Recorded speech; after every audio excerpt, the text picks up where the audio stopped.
মানুষকে আল্লাহ তাবারাক ওয়া তাআলা সবচাইতে সুন্দর করে সৃষ্টি করেছেন, ঠিক না বেঠিক? ঠিক না? আল্লাহ তাবারাক ওয়া তাআলা পৃথিবীতে যে মানুষ সৃষ্টি করেছেন, এই মানুষকে সবচাইতে সুন্দর করে সৃষ্টি করেছেন, ভালোবেসে তৈরি করেছেন, মর্যাদা দিয়ে তৈরি করেছেন। এক চোখে এদিকে তাকান, ত্রিপাল টাংছে টাঙুক, এদিকে তাকান। আল্লাহ তাবারাক ওয়া তাআলা যখন আদম আলাইহিস সালামকে সৃষ্টি করলেন, তখন এইভাবে, এইদিকে দেখুন, এইভাবে আদম আলাইহিস সালামকে রাখলেন এবং বলছেন, ওয়াইদ কুলনা রাব্বুকা লিল মালাইকাতি ইসজুদু লিআদামা। আল্লাহ তাবারাক ওয়া তাআলা ফেরেশতা বর্গদেরকে ডাক দিয়ে বলছেন, হে ফেরেশতা বর্গরা, এটা হচ্ছে আদম, লি আদামা ফাসাজাদু, তোমরা এই আদমকে সেজদা করো। ফাসাজাদু, সকলে সেজদা করেছিল, ইল্লা ইবলিস, একজন সেজদা করেনি, তার নাম ইবলিস, শয়তান।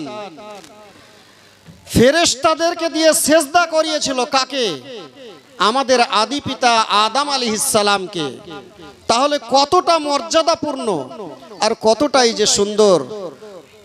সূরাতুত তিনের মধ্যে আল্লাহ তাবারাক ওয়া তাআলা মানুষের সৌন্দর্যের কথা বলেছেন। অবশ্যই মানুষকে আল্লাহ তাবারাক ওয়া তাআলা সুন্দর করে সৃষ্টি করেছেন। লাকাদ খালাকনাল ইনসানা ফি আহসানি তাকওয়িম, মানুষকে অত্যন্ত সুন্দর ঢাঁচায়, সুন্দর ক্যাপাসিটিতে এবং আকর্ষণীয় চেহারা দিয়ে সৃষ্টি করেছেন। প্রতিটি মানুষ সুন্দর।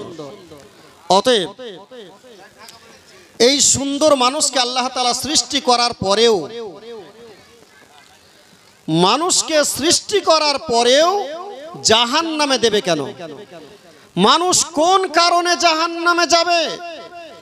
এত সুন্দর করে সৃষ্টি করা হলো, এত ইজ্জত দিয়ে সৃষ্টি করা হলো, এত মর্যাদা সম্পন্ন বলে ঘোষণা করা হলো, পৃথিবীতে সবচাইতে জ্ঞানের অধিকারী বলে ঘোষণা দেওয়া হলো, মানুষ সব থেকে সুন্দর বলে ঘোষণা দেওয়া হলো। তারপরেও আল্লাহ তাবারাক ওয়া তাআলা এত ভালোবেসে সৃষ্টি করার পরেও জাহান্নামে কেন দেবেন? এটা একটা মনে প্রশ্ন জাগে না? একটু তাড়াতাড়ি করুন। মানুষকে জাহান্নামে দেওয়ার কিছু কারণ থাকবে। সুন্দরভাবে সৃষ্টি করলেন, সম্মান দিলেন, ঘোষণা করলেন, সবচাইতে বিবেক সম্পন্ন বলে জানালেন, পৃথিবীতে মানুষকে সবচাইতে জ্ঞানের অধিকারী করে সৃষ্টি করলেন। তারপরেও মানুষকে জাহান্নামে দেওয়া হবে। কেন জাহান্নামে দেওয়া হবে? কেনই বা আল্লাহ তাবারাক ওয়া তাআলা জাহান্নামে দেবেন? নিশ্চয়ই এর কিছু কারণ আছে। ট্রেনে যখন আমরা সফর করি, তখন তিনটি দিক দেখতে পাই। পেছন দিক থেকে অথবা ইঞ্জিনের দিক থেকে দেখতে পাই একটা জেনারেল কম্পার্টমেন্ট, জেনারেল বগি দেখতে পাই না? শিয়ালদা থেকে যখন আমি আপনি কাজকর্ম ত্যাগ করে বাড়ি ফিরে আসি, এইবারেও যখন ঈদুল ফিতরে চলে আসছিলাম, তখন দেখা গেছে মানুষের উপরে মানুষ। অনেক সময় যখন ভিড়ের দাপট বেড়ে যায়, ছুঁচ ঢুকার কোনো সুযোগ থাকে না। এমত অবস্থায় যদি আমার আপনার বাথরুম লেগেছে, তখন অনেকেই বোতলে, অনেকেই ক্যারি ব্যাগে বাথরুম করে জানালা দিয়ে ফেলে দিতে বাধ্য হয়েছে। এটা একটা কম্পার্টমেন্ট, এটা একটা বগি। আর একটু আগিয়ে চলেন, আরো একটা বগি আছে, স্লিপার। সেখানে একটা সিট কন্ট্যাক্ট করা হয়, একটা সিট একজনের জন্য, কিন্তু এসি নাই। এসি থাকে? এসি থাকে না। এটা একটা।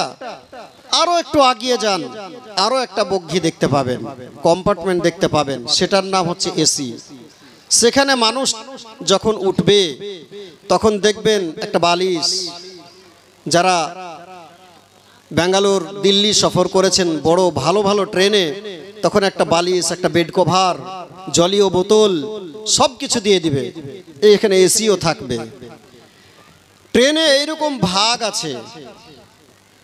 মানুষকে আল্লাহ তাবারাক ওয়া তাআলা পৃথিবীতে সুন্দর করে সৃষ্টি করলেন, জ্ঞান সম্পন্ন বিবেক সম্পন্ন বলে ঘোষণা করলেন। এত সুন্দর করে এত বিবেক দিয়ে এত সাজিয়ে গুজিয়ে সৃষ্টি করার পরেও মানুষকে আল্লাহ তাআলা জাহান্নামে দেবেন। কেন জাহান্নামে দেবেন? কেন জেনারেল কম্পার্টমেন্টে দেবেন? কেন কষ্ট হবে? তার কিছু কারণ আছে। ট্রেনে যেতে যেতে কিছু যুবক ভাইদেরকে দেখবেন টিটিতে কলার ধরে টানা হিচড়া করে, টেনে নিয়ে যায়, মাজার বেলটাকে ধরে টানা হিচড়া করে। কেন? তার মানে তার কাছে একটা টিকিট থাকে না, বৈধ একটা লাইসেন্স থাকে না, যার ফলে তাকে টানা হিচড়া করে। তুমি ট্রেনে চেপেছো, বৈধ উপায়ে চাপনি। যদি এটাই পৃথিবীর রুলস আমরা দেখতে পাই, আল্লাহ তাবারাক ওয়া তাআলা এই পৃথিবী থেকে পরলৌকিক দুনিয়াতে যাওয়ার সময় এইরকম কিছু রুলস বেঁধে দিয়েছেন, কিছু নিয়মাবলী আছে। যদি আপনার কাছে বৈধ কোনো পত্র না থাকে, বৈধ আধার কার্ড না থাকে, তাহলে আপনি সংবিধান বিরোধী কাজ করলেন, সংবিধানের বাইরে। আপনার সাথে তারা বাইপ্রেসার কিছু শাস্তিমূলক কাজ করতে পারে। অনুরূপভাবেই মানুষকে সৃষ্টি করেছেন সুন্দর করে, এটা ঠিক। মানুষকে জ্ঞান দিয়ে সৃষ্টি করেছেন ঠিক, বিবেক সম্পন্ন মানুষ তৈরি করেছেন ঠিক। পৃথিবীতে এক অপরের সঙ্গে সম্প্রীতির সাথে চলাফেরা করব, সব কিছুই ঠিক আছে। কিন্তু আল্লাহ তাবারাক ওয়া তাআলা জাহান্নামে তবুও দেবেন। আমি কারণগুলো শেষের দিকে বলবো। যে সমস্ত কারণগুলোর জন্য মানুষকে আল্লাহ তাআলা জাহান্নামে দেবেন, ওই সমস্ত কারণ থেকে আমাদের বাঁচতে হবে না, হবে না। যে কারণে জাহান্নামে দেবেন, সেই সমস্ত কারণ থেকে আমাদের বাঁচার অবশ্যই মানসিকতা থাকতে হবে। কোন জাহান্নামে, কিরকম জাহান্নাম? আল্লাহ তাবারাক ওয়া তাআলা সূরাতুল কাফে বলেন, ইযা উলকু ফিহা সামিউ লাহা শাহীকান ওয়া হিয়া তাফুর। মানুষকে যখন জাহান্নামে আল্লাহ তাবারাক ওয়া তাআলা নিক্ষেপ করে দেবেন, মানুষকে যখন আল্লাহ তাআলা জাহান্নামে ফেলে দেবেন, মানুষকে যখন জাহান্নামে দিয়ে দেওয়া হবে, জাহান্নাম তখন সমুদ্রের পানির মতো উথাল পাথাল শুরু করবে, গর্জন শুরু করবে, জাহান্নামের দাপট শুরু হয়ে যাবে। জাহান্নামের গর্জনে এলাকাবাসী যেমন সমুদ্রের ঢেউয়ের গর্জনে রাত্রের ঘুম হারাম হয়ে যায়, কে জানি মনে হয় আমাদের পেছনের সমুদ্রের পাড় কাটতে শুরু করেছে। সুতির, ধুলিয়ান, এই মালদা, এই সব এলাকাতে বিগত বৎসরগুলিতে যেভাবে জমির পরে জমি, বিঘার পরে বিঘা সম্পূর্ণ ধস নেমে চলেছে, রাত্রে যখন দেখতাম বা শুনতাম হাওয়া বইতে শুরু করেছে, পানির আওয়াজে মানুষের ঘুম হারাম হয়ে যেত। ঠিক একই রকম ভাবে আমরা জাহান্নামে যখন মানুষকে পড়তে দেখব, জাহান্নামে যখন মানুষকে নিক্ষেপ করা হবে, জাহান্নাম দাউ দাউ করে জ্বলে উঠবে, গর্জন শুরু হবে।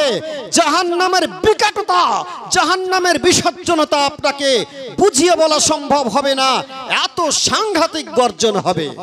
সম্মানিত দ্বীনি ভাই সকল, মানুষকে ওই জাহান্নামে দেওয়া হবে। আপনাকে আরো একটা কথা বলি, জাহান্নামের একটা পাড় থাকবে, ধার থাকবে পুকুরের পাড়ের মতো, ছাদের ধারের মতো, প্যারাপিটের কাছে যেমন হয়, ঠিক ওই জায়গা থেকে 10 তলা থেকে যখন আমরা প্লাস্টার করতে করতে মাচা থেকে ভাড়া থেকে কোনো মানুষকে পড়তে দেখেছি, 10 তলা থেকে কয় সেকেন্ড পড়তে লাগবে? কতক্ষণ লাগে? কিছুক্ষণিক লাগে, সামান্য কিছুক্ষণিক, 10 সেকেন্ড, 1 মিনিট, খুব বেশি, খুব বেশি 1 মিনিট। 1 মিনিটের বেশি লাগে না। 10 তলা 15 তলা যাই হোক, টুক করে মানুষ পড়ে যাবে, ছিত্রে যাবে। জাহান্নামের পাড় থেকে মানুষকে যখন ধাক্কা মেরে জাহান্নামে নিক্ষেপ করা হবে, জাহান্নামের তল দেশ পর্যন্ত, নিচে পর্যন্ত যেতে 70 বৎসর লাগবে। সম্মানিত দ্বীনি ভাই সকল, একটু আত্মসমীক্ষা করুন, জাহান্নামের গভীরতা কত হতে পারে, জাহান্নামের নিচ স্তর কত হতে পারে, কতদিন লাগতে পারে? 70 বৎসর। পৃথিবীর 50,000 বৎসর সমকক্ষ একদিন হবে। ভেবে দেখুন কতদিন লাগবে। বড় আশ্চর্য জায়গা, বড় খতরনাক জায়গা হচ্ছে জাহান্নাম। বড় আশ্চর্যজনক জায়গা হচ্ছে জাহান্নাম, সাংঘাতিক জায়গার নাম হচ্ছে জাহান্নাম। সম্মানিত দ্বীনি ভাই সকল, উক্ত জাহান্নাম থেকে আমাদের বাঁচার যে সমস্ত উপায় দেওয়া হয়েছে, যে সমস্ত পদ্ধতি দেওয়া হয়েছে, অনুরূপভাবে জাহান্নাম থেকে বাঁচার যেমন উপায় দেখানো হয়েছে, জাহান্নামে যাওয়ার কিছু কারণও দেখানো হয়েছে। সে সমস্ত কারণগুলো আমাদের জেনে থাকা দরকার। তো জাহান্নামে কেন যাব? এত সুন্দর করে সৃষ্টি করলেন, এত ভালোবেসে তৈরি করলেন, এত দয়া দিয়ে সৃষ্টি করলেন। কত দয়া, দয়াটা কত, কতটা দয়া দিয়ে আমাদের সৃষ্টি করলেন, তারপরেও জাহান্নামে যাব। যে সমস্ত মায়েরা আছেন যুদ্ধের রক্তাক্তের মতো, যখন আমাকে আপনি প্রসব করেছিলেন, ভূমিষ্ঠ করেছিলেন, আপনি রক্তাক্ত হয়েছিলেন যুদ্ধের ময়দানের মতো, আপনার এত কষ্ট হয়েছিল যা ভাষায় বলা যায় না। শুধু মায়েরাই বুঝতে পারেন কত কষ্ট একটা বাচ্চা সন্তান জন্ম দিতে গিয়ে। তারপরে যখন শোনা গেল আমার ছেলে অথবা মেয়ে হয়েছে, উক্ত মা তখন বলে বুকের কাছে দাও। তখন সন্তানটিকে টেনে তার বুকের কাছে দেওয়া হয়। 10 মাসের কষ্ট সম্পূর্ণ ভুলে যায়, 10 মাসের কষ্ট সম্পূর্ণ ভুলে যায়, থাকে না মনে। এত দয়া মায়েদের। মুরগির বাচ্চা যখন ডিম থেকে বের হয়, বৃষ্টির সময় বৃষ্টি আরম্ভ হয়, যখন ঝড় তুফান আরম্ভ হয়ে যায়, যখন তাদের যে থাকার স্থান, যাকে আমরা আমাদের ভাষায় খুল্লা বলি, সেখানে যেতে পারে না, কোনো গাছের আড় পাই না, কোনো ঝোপের তল পাই না, যখন স্বাভাবিক জায়গাতে দাঁড়িয়ে থাকে, তখন দুটো পর দিয়ে তার বাচ্চাগুলাকে বুকের সাথে আগলে রাখে। কতটা দয়া, দয়া এরকম দেখেছেন তো? আল্লাহ তাবারক ওয়া তাআলা 100 ভাগ থেকে মাত্র 1% পৃথিবীতে দয়া পাঠিয়েছেন। 100 দয়ার মধ্য থেকে 1% পৃথিবীতে দয়া, 99% কার কাছে? আল্লাহর কাছে। 1% দয়া ওটুকুকে ভাগ করে দিয়েছে আমার মায়েদের মধ্যে। 1% দয়া সিংহের বাচ্চা হয়েছে, তাকেও দেওয়া হয়েছে। 1% দয়া ওখান থেকে ভাগ করে মুরগির বাচ্চার জন্য মুরগিকে মায়েকে দেওয়া হয়েছে। 1% দয়া 2-3টে বাচ্চা হয় অথচ দুধ পান করাতে দ্বিধা করে না, এরকম ছাগিও আছে, ছাগলও আছে। 1%কে ভাগ করে সবকে দয়া মায়া শিখিয়েছেন আল্লাহ তাবারক ওয়া তাআলা। মানুষের প্রতি এত দয়া করার পরেও, সুন্দর করে সৃষ্টি করার পরেও জাহান্নামে দেবেন, এটা আশ্চর্য কথা নয়? বড় আশ্চর্য কথা। মানুষকে সৃষ্টি করলেন বিবেক দিয়ে, জ্ঞান দিয়ে, চক্ষু দিয়ে, শ্রবণ শক্তি দিয়ে বিবেক সম্পন্ন মানুষ তৈরি করা হলো। দয়া মায়া মমতা দিয়ে সৃষ্টি করার পরেও মানুষকে জাহান্নামে দেবে কেন? কেন জাহান্নামে দেবে? আমরা কেন যাব জাহান্নামে? আল্লাহ তাবারক ওয়া তাআলা সূরাতুল মুদ্দাসসিরের মধ্যে বলছেন, মা সালাকাকুম ফি সাকার। এই গ্রামের নাম তেঘরি পিরানপাড়া। অনেকেই একসাথে ব্যবসা করেন, পাশাপাশি দোকান আছে, পাশাপাশি মিস্ত্রির কাজ করি, একসঙ্গে সাইকেলে ফ্রি করি, একসঙ্গে ঘুগনি বিক্রি করি, একসাথে রিক্সা চালাই, একসাথে টোটো চালাই, এক অপরের সঙ্গে সাক্ষাৎ হয়। দিনের শেষের বেলা কত হলো ভাই, কতটা ঘুগনি বিক্রি হয়েছে, কেমন আজকে টোটো চললো, আজকে চার্জ ছিল না ভাই। এত মহব্বত, এত সম্প্রীতি, এত ভালোবাসা, এক অপরের সঙ্গে খোঁজ খবর নেওয়া হয় পার্থিব জগতে। অনুরূপভাবে জান্নাত জাহান্নাম যখন নির্ণয় করে দেওয়া হবে মানুষকে, জান্নাত জাহান্নাম যখন দিয়ে দেওয়া হবে মানুষকে, তখন জান্নাতি ব্যক্তিরা তাকিয়ে তাকিয়ে দেখবে জাহান্নামের দিকে। আশ্চর্য, এটা তো আমাদের তেঘরি পিরানপাড়ার আব্দুল গাফফার ভাই, তাকে তো আমি দেখেছি, একসঙ্গে আমরা টোটো চালিয়েছিলাম, একসঙ্গে পাশাপাশি দোকানদারি করেছিলাম। এই তো আব্দুল সাত্তার ভাই, এ তো আমার প্রতিবেশী, এ কেন জাহান্নামে? এনাকেও তো আমরা দেখেছি গ্রামে গঞ্জে বেশ ভালোই চলাফেরা করতেন, কেন তিনি জাহান্নামে? মা সালাকাকুম ফি সাকার। কি এমন তাদের দ্বারা কাজ হয়েছে, এমন কি তারা কাজ করেছে, এমন কি অসাংবিধানিক কাজ হয়েছে তাদের দ্বারা যে তাকে জাহান্নামে যেতে হলো? জিজ্ঞাসা করা হবে, মা সালাকা সালাকাকুম ফি সাকার।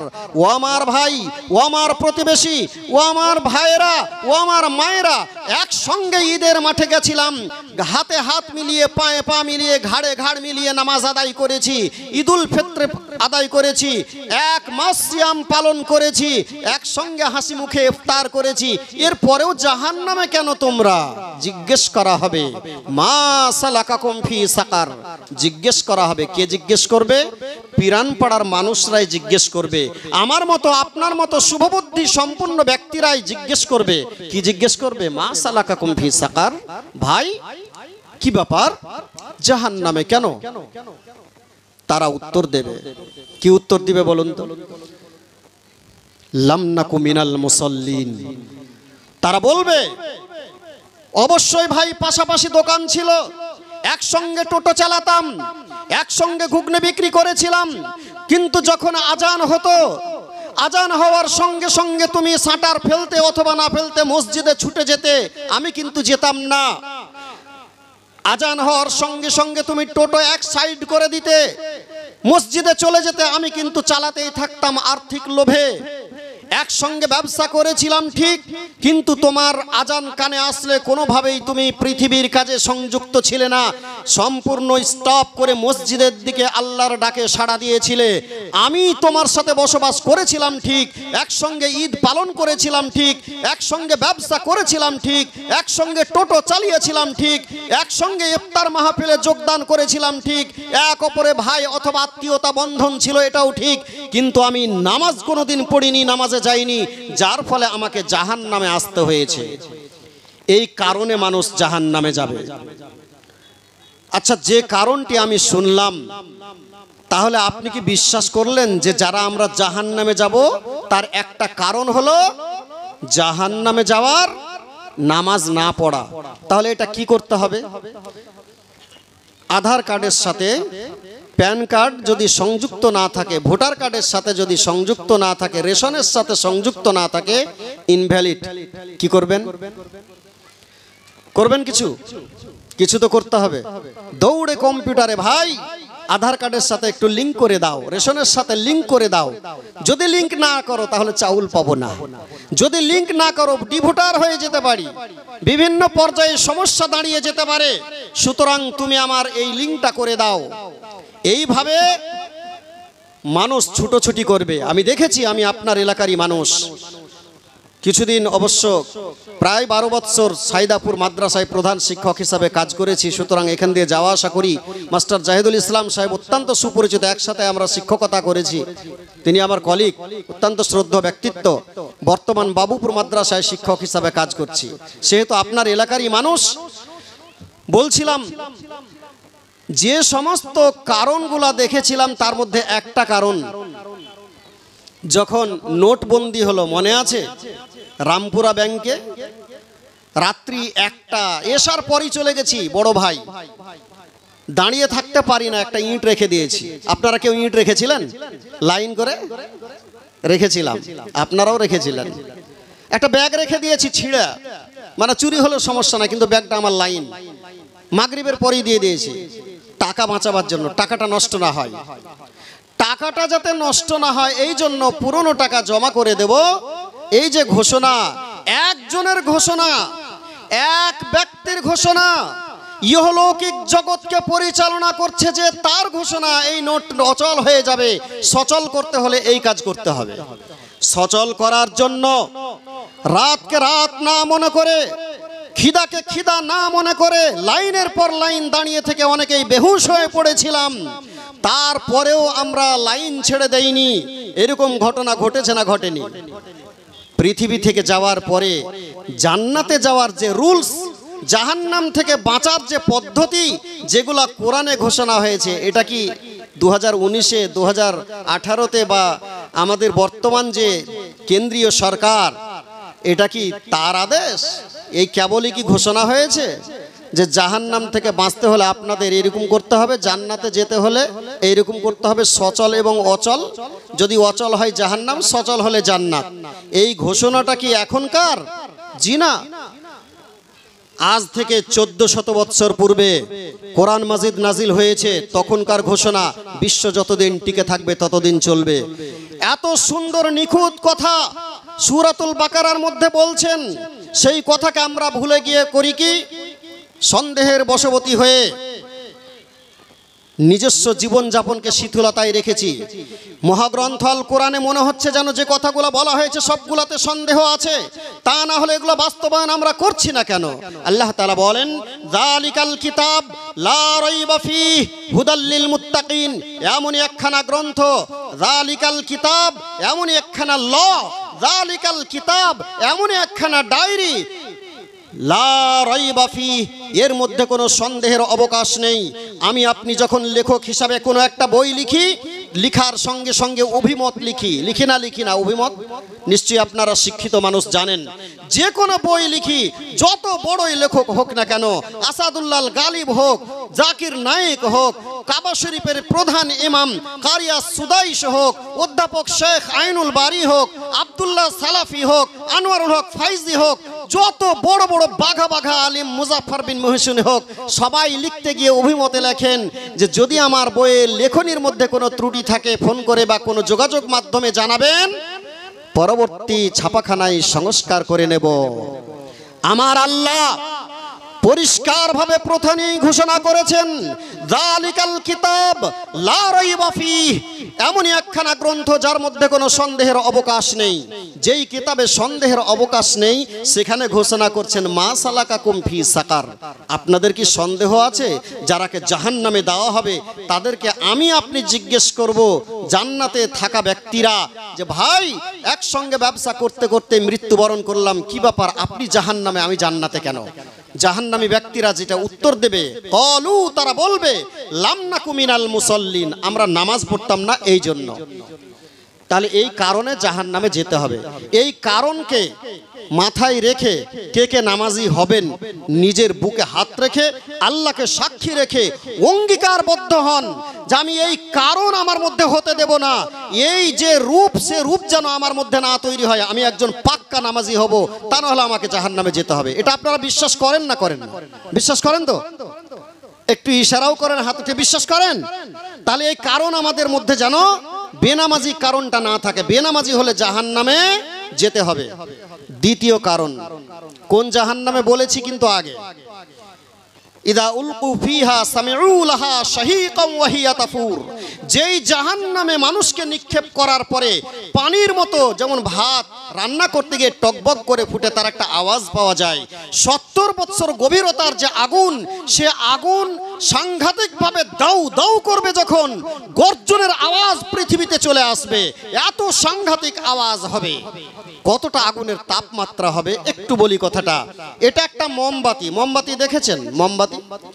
মোমবাতিটা জ্বালাবেন, মোমবাতিটি জ্বালার পর একটা আঙুল মোমবাতির মাথাতে এইভাবে রাখবেন। মোমবাতি গলে গলে চারি সাইডে যেগুলো থাকে সেগুলোও যদি আপনার হাতে স্পর্শ হয়, আগুন তো দূরের কথা, তাহলে একটু ছ্যাঁক বলি আমরা বাংলা ভাষায়, আগুনের তাপমাত্রা লাগবে না? লাগবে। আগুনের যে মাত্রা, যে পার্সেন্ট, 100 ভাগের মধ্যে মাত্র 1% পৃথিবী পাঠানো হয়েছে। এই আগুনের দাপটে বাড়িঘর একেবারে পুড়ে ছারখার হয়ে যায়, আগুনের দাপটে ট্রেন চলতে শুরু করে, আগুনের দাপটে চরবাজিতপুরে পরস্পর বেশ কিছু বাড়ি পুড়ে যেতে পারে, আগুনের দাপটে বিশাল আকারের ফ্যাক্টরি পুড়ে ছাই হয়ে যেতে পারে। 1%-এ এতগুলা ঘটতে পারে। বলুন 99% জাহান্নামের আগুন দাউ দাউ করে যখন জ্বলবে, উক্ত আগুনে যখন আমরা পড়ব, মানুষকে নিক্ষেপ করা হবে, তার দাবাদাহ, তার গর্জন, তার সর্জন কতটা হতে পারে? এই সাংঘাতিক আগুনে আমরা কি যেতে চাই? যদি না যেতে চাই তাহলে কি করতে হবে? যে কারণের কথা বললাম, লাম নাকু মিনাল মুসাল্লিন, কারণ যেন আমরা এটা না হয়ে দাঁড়াই। সম্মানিত উপস্থিতি, দ্বিতীয় কারণ, ওয়ালাম নাকু নুতইমুল মিসকিন, আমরা মিসকিনদেরকে খাবার দিতে অনেক সময় অনীহা প্রকাশ করি। এটাও আমাদের একটা কারণ জাহান্নামে যাওয়ার হয়ে দাঁড়াবে। ধিক্কার জানাই, ভিক্ষুক আসে, ভাষাগত দিক থেকে কন্ট্রোল করি না, তাদেরকে বিভিন্নভাবে তাড়িয়ে দিই। এটা যেন আমাদের মধ্যে না থাকে, এটাও একটা জাহান্নামে যাওয়ার কারণ হয়ে দাঁড়াবে। ওয়ালাম নাখুদু মিনাল খায়দিন, এবং মানুষ এক অপরের সঙ্গে চলাফেরাগত দিক থেকে ধিক্কার, মানুষের সাথে অপব্যবহার, এক অপরকে বিভিন্নভাবে ভৎসনা, এটাও একটা কারণ হয়ে দাঁড়াবে। তাছাড়া হাদিসের মধ্যে আরো অনেক কিছু কারণ এসেছে। মারাত্মক একটা আশ্চর্যজনক কারণ বলিনি, আমি 9:30 পর্যন্ত বলবো বলেছি। ঘটনা হচ্ছে দুটো জিনিস সাংঘাতিক, এই দুটো জিনিস যদি মানতে পারেন তাহলে জাহান্নামে যাওয়ার যে কারণ, এই কারণ থেকে বাঁচবেন। এক, হিফজুল লিসান, মুখকে কন্ট্রোল করা, মুখকে কন্ট্রোল করা। দুই হচ্ছে লজ্জাস্থানের হেফাজত করা। এই দুটো কারণ, 1 নম্বর মুখের হেফাজত করা, 2 নম্বর হচ্ছে লজ্জাস্থানের হেফাজত করা। এই দুটো কারণকে যদি, দুটো বস্তুকে যদি আমরা কন্ট্রোল করতে পারি তবে জান্নাত। আর যদি দুটো বিষয়কে আমরা কন্ট্রোলে না রাখতে পারি, মনে রাখুন যে এই দুটো কারণ জাহান্নামে যাওয়ার আসল টিকিট হয়ে দাঁড়াবে। মুখের হেফাজত বলতে এক অপরকে গালিগুলাজ করা, পরনিন্দা পরচর্চা করা, মিথ্যা কথা বলা, ওয়াদা খেলাফি করা, আমানতের খেয়ানত করা, এই সমস্ত কারণগুলো হচ্ছে মুখের হিফজুল লিসান, জিহ্বাকে কন্ট্রোল করা, হেফাজত রাখা। আর 2 উরু বা 2 জাঙের মাঝখান তথা লজ্জাস্থানের হেফাজত করা। এই দুটো কারণ মারাত্মক কারণ। এই দুটো বস্তুকে যদি আমরা হেফাজত করি তাহলে অবশ্যই মনে রাখুন আপনি জান্নাতে যাবেন। আর যদি দুটো বস্তুকে আমরা হেফাজত না করতে পারি, মনে রাখতে হবে এই দুটো এমনই আপনার টিকিট, এমনই একটা সাংঘাতিক বস্তু যা আপনাকে জাহান্নামে নিয়ে যাবে। সম্মানিত দিনী ভাই সকল, এইভাবে চলতে চলতে অনেক কারণ আছে। তার মধ্যে ছোট্ট করে আরো একটা শেষের বেলা বলেলি, আল্লাহ তাবারক ওয়া তাআলাকে অস্বীকার করা, শিরক করা, এগুলো তো অনেক শুনেছি। কিন্তু আল্লাহ তাবারক ওয়া তাআলার আদেশ নিষেধ, তার শিরক থেকে বাঁচার পাশাপাশি মারাত্মক আরেকটা বস্তু আছে, সেটা আমি আপনি দেখছি, মাতা পিতার অবাধ্য হওয়া। এদের সাথে যদি অবাধ্য হয়ে যাওয়া হয় তাহলেও জাহান্নামে যাওয়ার কারণ হয়ে দাঁড়াবে। এইরকম চলতে চলতে অনেক কারণ আছে। সেই সমস্ত কারণগুলোকে মাথায় রেখে আমাদের পরিবার, আমাদের পরিবেশ, আমাদের সমাজ, আমাদের এলাকা সম্পূর্ণ সুস্থ যদি করতে পারি, এগুলাকে যদি আমরা মাথায় নিয়ে চলতে পারি, যে জাহান্নামে যাওয়ার যে সমস্ত কারণ বর্ণনা করা হয়েছে হাদিস এবং কোরআনে, এই সমস্ত কারণগুলো আমাদের মধ্যে না থাকে, এগুলা এড়িয়ে চলতে হবে। এগুলাকে বাদ দিয়ে যেগুলা আদায় করলে, যে সমস্ত কাজ নিজেকে বাস্তবায়ন করলে জান্নাতে যাওয়া যাবে, সেই কাজগুলাকে লিঙ্ক করতে হবে আধার কার্ডের সাথে। আধার কার্ডের সংখ্যা যদি আমরা ভাবি তাহলে 5টি ভেবেলেন। যারা নামাজ পড়বে 5 ওয়াক্ত, এই 5টা সংখ্যা, তাহলে কি কি কাজ থেকে আপনাকে নিয়ে যাবে? ইন্নাস সালাতা তানহা আনিল ফাহশাই ওয়াল মুনকার। নামাজ এমন একটা বস্তু, যে নামাজ না পড়ার জন্য জাহান্নামে, মা সালাকাকুম ফি সাকার ক্বালু লাম নাকু মিনাল মুসাল্লিন, যেটা শুনলেন, এই জাহান্নামে যদি আমি আপনি না যেতে চাই তাহলে একটা কাজ আমাদের মাথায় সর্বপ্রথম রাখতে হবে, সেটা হলো নামাজ। এই নামাজ আপনাকে ঘিরে রাখবে, নামাজ আপনাকে বাউন্ডারির মধ্যে রাখবে, নামাজ আপনাকে কন্ট্রোলে রাখবে, নামাজ আপনাকে হিফজুল লিসানের মধ্যে রাখবে, নামাজ আপনাকে ব্যভিচার থেকে দূরে রাখবে। ইন্নাস সালাতা তানহা আনিল ফাহশাই ওয়াল মুনকার। পৃথিবীতে যত ফাহেশ কাজ আছে, যত নোংরামি আছে, যত ইসলাম বিরোধী কাজ আছে, যত ধরনের আল্লাহ বিরোধী, ইসলাম বিরোধী কাজ আছে, সবগুলো থেকে দূরে রাখার একমাত্র অ্যান্টিবায়োটিক ঔষধ হচ্ছে সালাত। অতএব সালাত কায়েম করুন, আপনাকে সুদ থেকে বাঁচাবে। আপনি সালাত কায়েম করুন, মিথ্যাচার থেকে বাঁচাবে। আপনি সালাত কায়েম করুন, আপনাকে অবশ্যই ব্যভিচার থেকে বাঁচাবে। আপনার মাথাতে সালাত কায়েম করুন, আপনাকে সম্পূর্ণ অবৈধ উপার্জন থেকে বাঁচাবে। আপনি সালাত কায়েম করুন, জাহান্নাম থেকে বাঁচার মূল আসল অস্ত্র হয়ে দাঁড়াবে।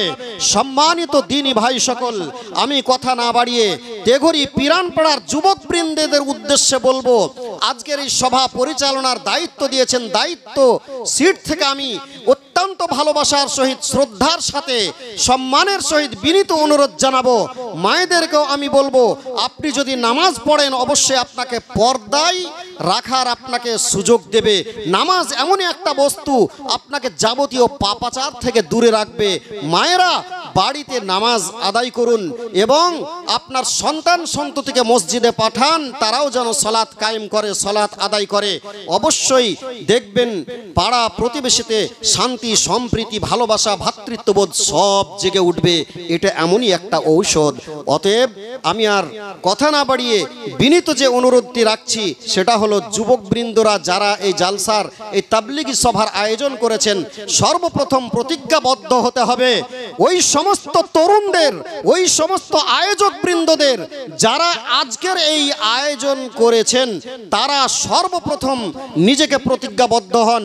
আর যারা মাহফিলে এসে যোগদান করেছি, জানার পরেও শোনার পরেও কোরআন এমনই একটা সত্য কথা বলেছে যার মধ্যে সন্দেহের অবকাশ নেই, এইটুকুলা কথা শোনার পরেও যদি আমরা না মানি, পালন না করি, অঙ্গীকারবদ্ধ না হই, তাহলে জেনে রাখুন যে আল্লাহর বাণীকে অবজ্ঞা করা হচ্ছে, আল্লাহর বাণীকে শোনার পরেও বুড়ো আঙুল দেখানো হচ্ছে।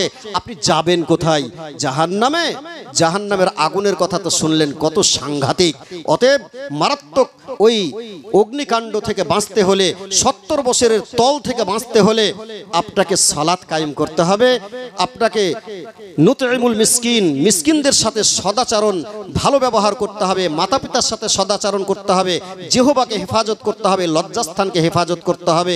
এতগুলো কারণ বলার শেষে আমি আপনাদের জন্য আল্লাহ তাবারক ওয়া তাআলার কাছে দোয়া করি, আল্লাহ তুমি এই সমস্ত কারণগুলো আমাদের মাথায় রেখে আমরা যেন সৎ এবং চরিত্রবান, আদর্শবান মুসলিম হিসাবে, মুমিন হিসাবে চিহ্নিত হতে পারি। আল্লাহ তুমি তৌফিক ইনায়েত করো। আমিন সুম্মা আমিন। আল্লাহ তাবারক ওয়া তাআলা আমাদের সকলের প্রতি রহমত বর্ষণ করুন। বক্তা এসে উপস্থিত